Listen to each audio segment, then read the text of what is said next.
Bismillahirrahmanirrahim. Assalamualaikum warahmatullahi wabarakatuh. Waalaikumsalam warahmatullahi wabarakatuh. Alhamdulillahi rabbil alamin wa bihi nasta'inu ala umuri dunya waddin. Asyhadu an la ilaha illallah wa asyhadu anna Muhammadan abduhu wa rasuluhu la nabiyya ba'dah. Allahumma shalli wa sallim ala sayyidina Muhammad wa ala alihi wa sahbihi ajma'in. Amma ba'du. Yang saya hormati dan saya muliakan para kiai dan alim ulama beserta jemaah salat tarawih sekalian. Alhamdulillah kita masih diberi Allah Subhanahu wa taala nikmat kesehatan, nikmat iman dan Islam sehingga kita bisa hadir di majelis atau di masjid yang penuh barokah ini. Salawat dan salam kita curahkan kepada junjungan kita Nabi besar Muhammad sallallahu alaihi wasallam beserta keluarga dan sahabat beliau sampai akhir zaman.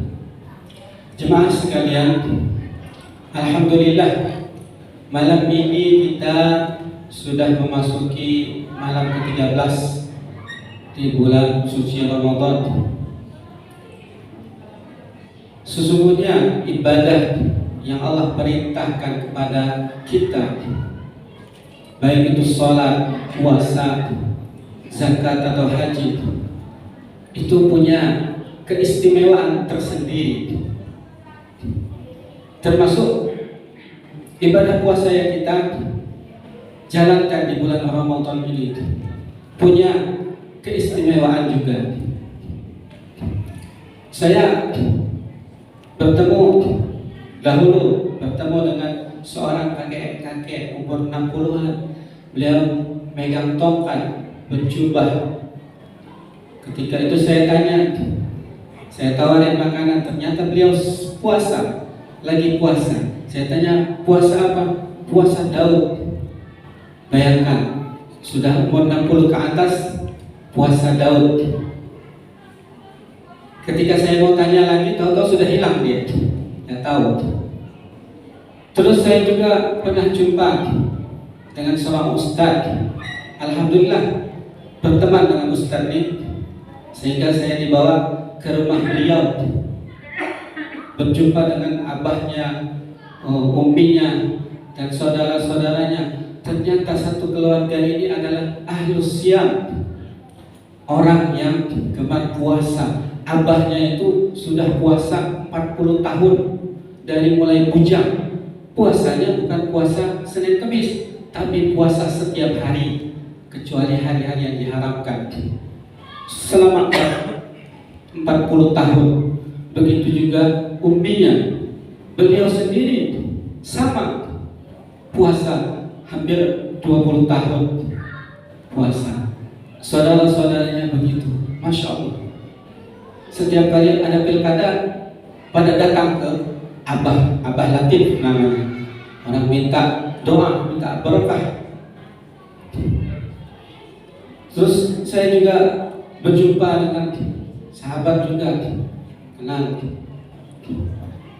Abah juga saya panggil. Beliau ngamalkan puasa mutih. Puasa mutih. Saya baru dapat itu, tapi hadisnya nggak tahu. Kalau puasa dahar atau puasa Nabi Nuh itu katanya puasa sepanjang tahun setiap hari, itu ada riwayatnya. Imam Nawawi sendiri rahimahullah yang pengarang Arba'in Nawawi, beliau itu puasa setiap hari, puasa dahar sampai beliau wafat. Tapi beliau wafat dalam umur yang muda, masih muda, belum menikah. Imam Nawawi. Tadi saya jumpa dengan sahabat tadi, dia mengamalkan puasa putih. Puasa putih ini 40 hari. Puasanya makanannya yang putih-putih. Jadi air 1 gelas atau air putih. Terus nasi tidak boleh pakai lauk, harus putih. Jadi nasi pakai garam. Masya Allah. Puasa putih. Ada di Banten itu mengamalkan puasa ini di pondok di Banten. Itu puasa putih. Jadi abah itu ketika selesai puasa 40 hari dia sholat, tahu-tahu di bawah sajadahnya itu dia dapatkan cincin. Cincin, kalau orang ahli cincin tahu, cincin tapak jala, ada tabah. Itu katanya cincin dari Prabu Siliwangi, insya Allah. Saya melihat sendiri. Atau ini nggak tahu apakah ini keistimewaan puasa yang diamalkan. Gitu. Saya sendiri alhamdulillah waktu masih muda, dari muda memang saya punya penyakit emah. Jadi saya pernah mengamalkan puasa juga, Pak. Alhamdulillah 3 tahun saya, hampir 3 tahun puasa Nabi Nuh, sepanjang hari saya puasa. Niatnya apa? Niatnya biar sembuh, biar sehat. Sumu tasihu. Saya mau menyembuhkan penyakit emah saya. Jadi saya puasa 3 tahun hampir saya puasa Nabi Nuh. Terus selanjutnya saya nyambung tapi puasa Daud selama 7 tahun. Jadi 10 tahun saya puasa. Selama 7 tahun puasa Daud.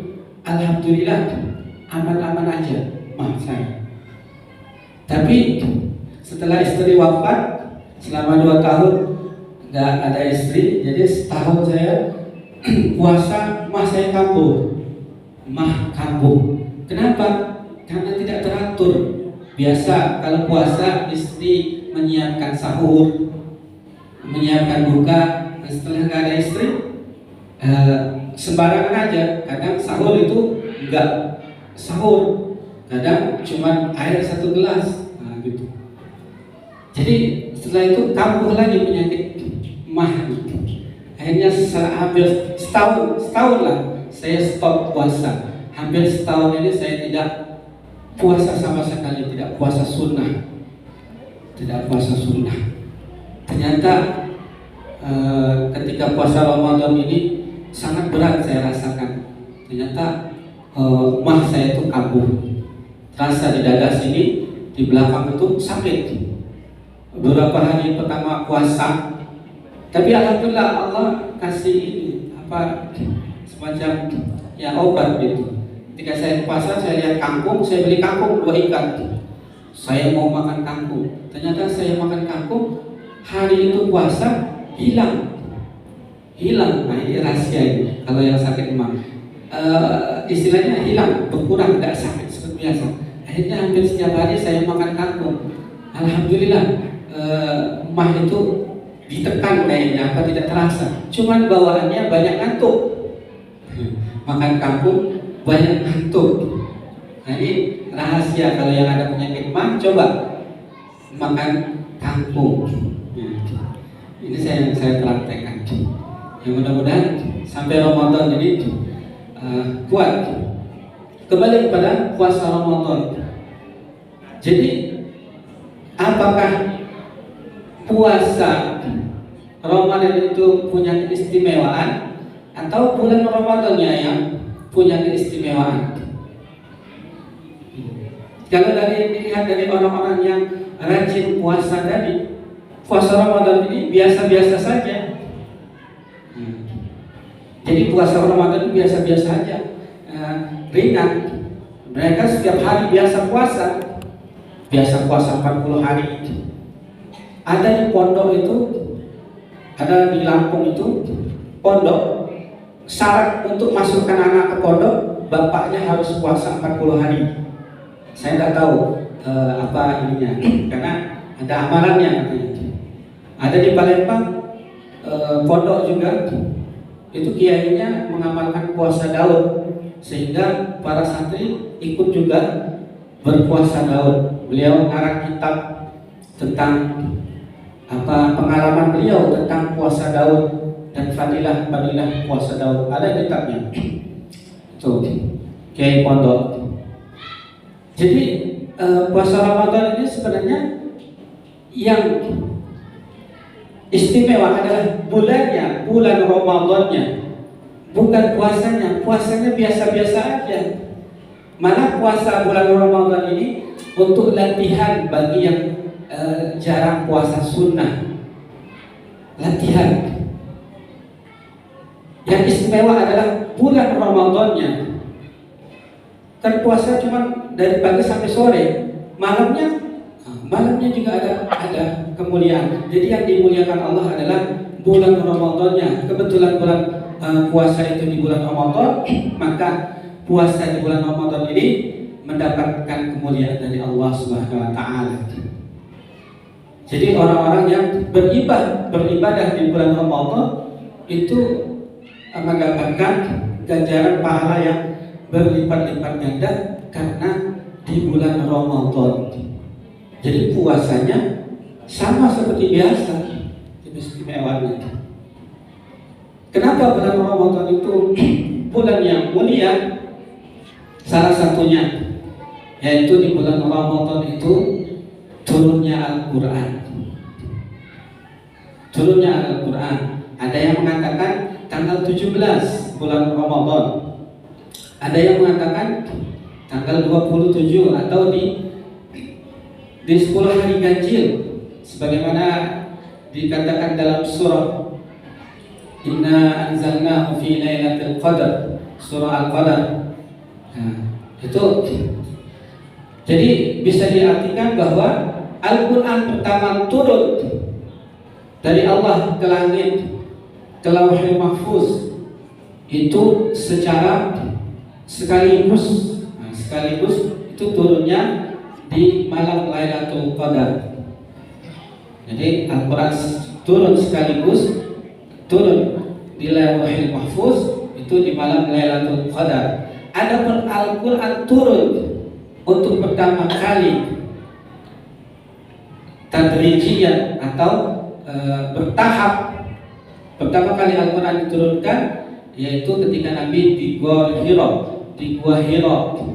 itu di bulan Ramadan tanggal 17. Jadi tidak ada perselisihan antara tanggal 17 atau di malam Lailatul Qadar. Jadi intinya Al-Quran itu turun di bulan Ramadan. Maka bulan Ramadan ini mendapat keistimewaan dari Allah Subhanahu wa taala. Dijadikan bulan yang penuh barokah karena turunnya Al-Quran. Al-Quran itu bukanlah makhluk, tapi kalamullah ajal. Jadi seakan-akan Allah berbicara. Itu kalamullah, bukan makhluk. Ada perbedaan, apakah Al-Quran itu makhluk? Kalau yang mushaf kita baca itu makhluk, tapi Al-Quran itu kalamullah al-ajali. Sebelum diturunkan ke Lauhul Mahfuz, Al-Quran itu perkataan Allah, kalamullah. Maka karena itu Al-Quran diturunkan bulan Ramadan, maka bulan Ramadan ini mendapatkan kemuliaan, menjadi syahrul mubarak. Dan bulan Ramadan ini juga dikatakan Rasulullah bahwa syahrul ummati, bulan umatku, kata Rasulullah. Dalam riwayat dikatakan bulan Ramadan ini adalah bulan untuk umatnya Rasulullah, agar umatnya bisa beramal sebanyak-banyaknya di bulan Ramadan ini. Karena kemuliaan di bulan Ramadan ini, setiap orang beramal, amalnya akan dilipat gandakan oleh Allah Subhanahu wa taala, bahkan berkali-kali lipat. Dan Allah telah menyiapkan satu malam khusus bagi mereka yang beribadah kepada Allah di bulan Ramadan ini. Puasa dengan keimanan, sholat malam dengan keimanan, Allah siapkan yaitu hadiah atau pahala yang istimewa, yaitu Lailatul Qadar, yang mana jika kita mendapatkan atau amal ibadah kita di malam itu diterima oleh Allah Subhanahu wa taala, insyaallah kita menjadi orang yang beruntung. Maka ketika malam 10 hari di akhir Ramadan itu, sebagaimana Rasulullah SAW mengajarkan atau memberikan contoh kepada kita, Rasulullah SAW di malam 10 hari di akhir Ramadan itu 24 jam di masjid. tidak pernah ini pulang. Jadi selama 10 hari akhir Ramadan itu banyaklah i'tikaf. Bahkan kalau di Mekah itu yang pernah umroh di Mekah itu, masya Allah, ahli Mekah yang sekitar, bahkan ahli Jeddah yang di sekitar Mekah, mereka berbuyut-buyut bawa, ada yang bawa kasur, ada yang bawa bantal. Pokoknya mereka selama 10 hari di bulan Ramadan akhir itu mereka ada di Masjidil Haram di Mekah. Tidak pulang, nanti pulang ketika malam takbir. Dengan pernah umroh di bulan Ramadan itu pasti akan merasakan itu. Dulu alhamdulillah hampir setiap Ramadan selama saya jadi mahasiswa itu hampir setiap tahun itu umroh di bulan Ramadan, dan saya bisa merasakan masjid itu di sela-sela masjid penuh orang. Jadi kalau mau lewat itu agak susah karena orang i'tikaf. Jadi kayak memesan tempat ya, kalau sudah hotel itu pesan tempat. Jadi kalau kita mau lewat karena ramai. Jadi ini yang perlu kita jaga. 10 hari akhir Ramadan kita berbanyak ibadah kita berbanyak baca Al-Quran, salat malam, i'tikaf. InsyaAllah kita akan diberi Allah ya, hadiah yang sangat besar di bulan itu, di malam itu. Ini yang mungkin bisa yang saya sampaikan. Semoga ada manfaat. Wabillahi taufiq wal hidayah. Assalamualaikum warahmatullahi wabarakatuh.